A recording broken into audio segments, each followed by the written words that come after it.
రేవంత్ పాలనా వైఫల్యాలు జూబ్లీహిల్స్ లో కాంగ్రెస్ కు శాపంగా మారబోతున్నట్లు చాణక్య సర్వే కుండబద్దలు కొట్టింది. అధికారంలోకి వచ్చి రెండేళ్లు దగ్గరకొచ్చినా ఇప్పటి వరకు హామీలను అమలు చేయకపోవడంపై జనమంతా రగిలిపోతున్నారు. కాంగ్రెస్ కు తగిన బుద్ధి చెప్పేందుకు సిద్ధంగా ఉన్నారు. దేనికి తోడు హైదరాబాద్తో గరీబోళ్లకు కంటి మీద కునుకు కరువైంది. అందుకే బుల్డోజర్ సర్కార్కు ఈసారి మూతోడు జవాబిచ్చేందుకు అన్ని వర్గాల జనం రెడీగా ఉన్నారని చాణక్య సర్వే అంచనా వేసింది.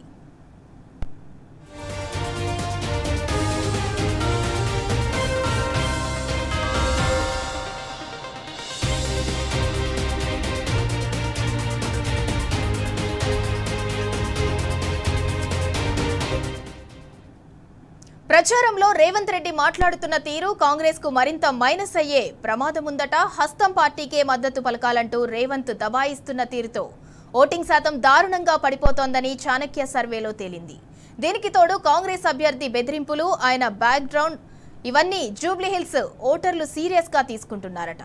బుల్డోజర్ కు ఓటేయటం కంటే కారుకు ఓటేస్తేనే అభివృద్ధి సాధ్యమంటూ జనంలో చర్చ జరుగుతోందని సర్వేలో తేలింది.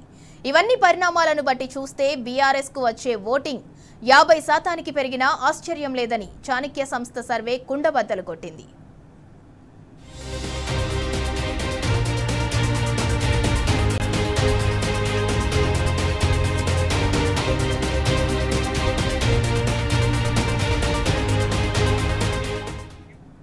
జూబ్లీహిల్స్ ముమ్మాటికి బీఆర్ఎస్ దేనంటూ ఒక్క చాణక్య సర్వేనే కాదు, మొన్నటికి మొన్న కేకే సర్వే కుండబద్దలు కొట్టింది. ఈ సర్వేలో బీఆర్ఎస్ కు 55.2% మంది ఓటర్లు జైకొట్టగా కాంగ్రెస్ మాత్రం 37.8%తో రెండో స్థానానికి పరిమితమైంది. ఇక బీజేపీకి కేవలం 7% ఓట్లు మాత్రమే పడతాయని ఆ సర్వే తేల్చి చెప్పింది. ముఖ్యంగా మొదటి స్థానంలో ఉన్న బీఆర్ఎస్ కు రెండో స్థానానికి పరిమితమైన కాంగ్రెస్ కు మధ్య ఏకంగా 17.4% ఓట్ల తేడా ఉందని తేలింది. ఆ స్థాయిలో జనంలో కారుకు సంపూర్ణ మద్దతు లభిస్తోంది.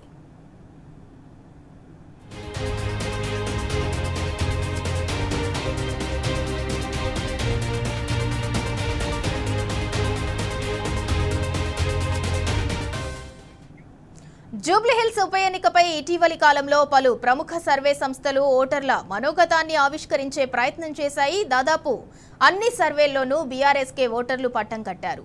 కోడ్మా, connecting survey, billion connect, minority survey తదితర సంస్థల సర్వేల్లో కారుదే విజయమని తేలింది. బయటి సర్వేలే కాదు, కాంగ్రెస్ నిర్వహించిన అంతర్గత సర్వేలు కూడా బీఆర్ఎస్ వైపే మొగ్గు చూపాయట. హస్తం కంటే బీఆర్ఎస్ పార్టీయే జూబ్లీహిల్స్ లో విజయడంకా మోగించడం ఖాయమని సదరు సర్వేల్లో స్పష్టమైందని సమాచారం. మొత్తంగా ఇప్పుడు జూబ్లీహిల్స్ లో ఒక్కటే మాట వినిపిస్తోంది, సబ్కే దిల్మే కార్, బాకీ సబ్ బేకార్ అని అన్ని వర్గాల జనమంతా ముక్త కంఠంతో తేల్చి చెబుతున్నారు.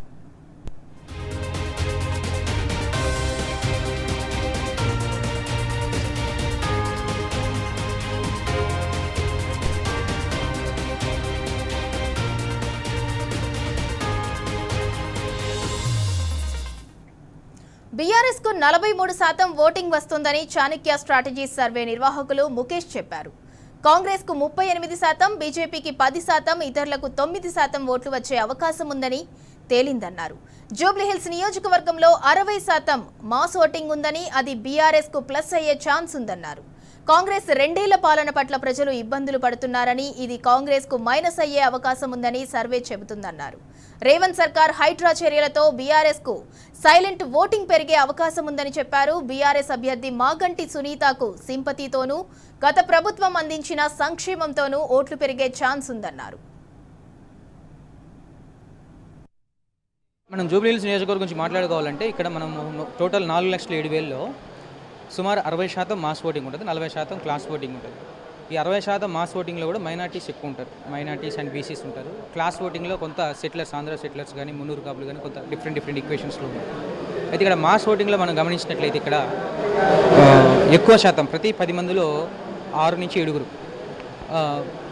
ఇండివిజువల్గా అడిగినప్పుడు మాత్రమే వాళ్ళ ఒపీనియన్ అనేది చెప్పడం జరిగింది. గ్రూప్లో ఉన్నప్పుడు అడిగితే మాత్రం వాళ్ళు డిఫరెంట్గా ఆన్సర్ చెప్పడం జరిగింది. గ్రూపుల్లో ఉన్నప్పుడు కొంతమంది బీఆర్ఎస్ అన్నారు, కొంతమంది కాదు. కానీ ఇండివిజువల్ మనకి ఇంపార్టెంట్ కాబట్టి సర్వేలో ఇండివిజువల్ అడిగినప్పుడు ప్రతి 10 మందిలో 6, 7 బీఆర్ఎస్కి మాగంటి సునీత మీద సింపతితో పాటు కొంత ఎంపతి కూడా చూపించడం జరిగింది. అయితే ఈ మాస్ ఓటింగ్స్లో ఎక్కువగా కాంగ్రెస్ ప్రభుత్వం ఈ 2 ఏళ్ల పాలనలో తీసుకున్న ఏదైతే నిర్ణయాలు ఉన్నాయో ఆ నిర్ణయాల యొక్క ప్రభావం మాస్ ఓటింగ్స్లో ఎక్కువ పడింది.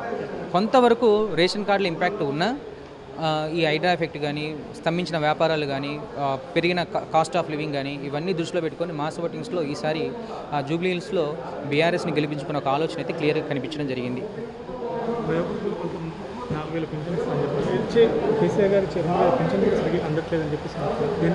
అయితే వాస్తవానికి పెన్షన్లదే కాదు, ఇంకా కొన్ని సమస్యలు అంటే కాంగ్రెస్ పార్టీ ఇచ్చిన 6 గ్యారెంటీ లెవెల్లో భాగంగా ఆడవాళ్ళకి 2500 ఏదైతే ఉందో, అదేవిధంగా తులం బంగారం కళ్యాణ లక్ష్మి ఏదైతే ఉందో, దాంతోపాటు గ్రాడ్యుయేట్ కంప్లీట్ చేసుకున్న అమ్మాయిలకు స్కూటీలు, ఇవన్నీ ఏంటంటే ఒక ఆశని క్రియేట్ చేసింది అప్పుడు ఎలక్షన్స్ ముందు.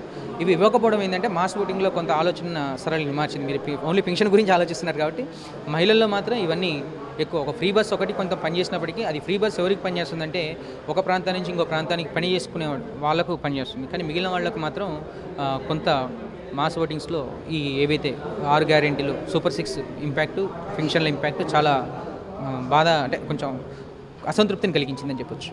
జూబ్లీ హిల్స్ ఉప ఎన్నిక విషయంలో వస్తున్నటువంటి సర్వేలు, వివిధ సంస్థలు ప్రతిష్టాత్మకంగా నిర్వహించేటటువంటి సర్వేలు వల్ల టీఆర్ఎస్ పార్టీ అభ్యర్థి సునీత గారు మంచి మెజార్టీతో గెలవబోతున్నారు అనేది చాలా స్పష్టంగా చెప్తున్నాయి. మొన్న కేకే సర్వే కానీ, ఇవాళ లేటెస్ట్గా వచ్చినటువంటి చాణక్య స్ట్రాటజీ సర్వే కానీ, ఇంకా బయటికి చెప్పనటువంటి చాలా సర్వేలు కూడా చాలా స్పష్టంగా టీఆర్ఎస్ పార్టీ జూబ్లీ హిల్స్లో విజయడంకా మోగించబోతుందని చెప్పేసి చెప్తున్నది. గెలుపు విషయం చెప్పడమే కాకుండా ప్రభుత్వానికి వ్యతిరేకంగా ప్రజల్లో బలమైనటువంటి అభిప్రాయము నెలకొన్నది అనేది ఇవాళ స్పష్టంగా తెలుస్తున్నది. సర్వేలు చెప్పటమే కాకుండా మేము పార్టీ కార్యకర్తలు, నాయకులము ఇంటింటికి తిరుగుతున్నప్పుడు ప్రజల నుంచి వస్తున్నటువంటి అభిప్రాయము చాలా స్పష్టంగా ఈ సర్వేలను మించి అభిప్రాయము వెల్లడవుతున్నది. జూబ్లీ హిల్స్ ఉప ఎన్నికల సందర్భంగా అనేక సర్వేలు కూడా ఈ మధ్యలో రిలీజ్ చేస్తున్న సందర్భం కూడా మన కళ్ళ ముందు కనిపిస్తూ ఉన్నది. ఏ సర్వే చూసినా కూడా బీఆర్ఎస్ పార్టీ జయకేతనం ఎగరబోతుంది, గులాబీ జెండా ఎగరవేయబోతుంది అనేది స్పష్టంగా తేలుతూ ఉన్నది. ఇవాళ కాంగ్రెస్ పార్టీ ఇంటర్నల్గా చేసుకున్న సర్వేలో కూడా 8% మరి మైనస్లో ఉన్నది కాంగ్రెస్ పార్టీ అభ్యర్థి అని చెప్పి వారే చెప్తున్న సందర్భం. దీన్ని బట్టి కనుక మనం ఒకసారి గమనిస్తే ఈ యొక్క ఉప ఎన్నికలు కాంగ్రెస్ పార్టీ వైఫల్యాలు, గత బీఆర్ఎస్ 10 సంవత్సరాల పాలనలో అద్భుతమైన అభివృద్ధి, ఈ రెండింటిని వ్యత్యాసాన్ని ప్రజలు గమనిస్తున్నట్టు కనిపిస్తూ ఉన్నది.